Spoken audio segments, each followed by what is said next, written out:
Hello guys, welcome back to the my प्रतीक्षाज YouTube. अब मी यहाँ पे 14 खडी मराठीमध्ये स्टँडर्ड फर्स्ट आणि सेकंडसाठी कशा पद्धतीने घरी शिकवावी याच्यासाठी मी शॉर्टमध्ये व्हिडिओज घेऊन आले आहे। गाइस, इथे आपल्याकडे स्वर आहेत आणि स्वरांचा वापर करून आपण मुलांना 14 खडी इथे शिकवू शकतो। तुम्ही इथे बघू शकता अ आ इ इथे दिसत आहे।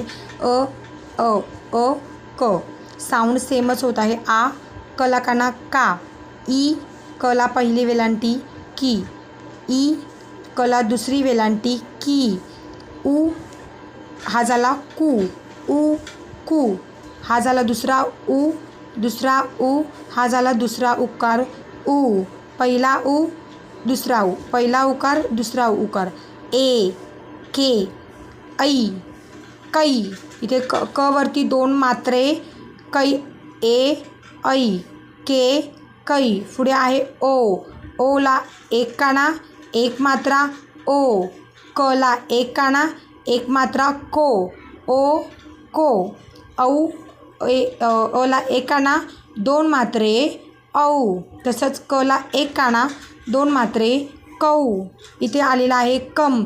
इथे त्या पद्धतीप्रमाणे इथे माझं इथे ख झालं, इथे पण माझं आलेलं आहे कम। जसं इथे आलं खम तसं याला आपण बोलतो कम आणि याला म्हणतो आहा। याला जसं आहा बोलतो तसंच याला कला कहा असं पण आपण बोलतो। आणि नेक्स्ट आहे ही झाली आपली 12 खडी आणि 14 खडी आलेली आहे मुलांना पहिली दुसरी मराठी सब्जेक्टमध्ये। तसं इथे आहे याला बोलतो कॅ, याला बोलतो ॲपल।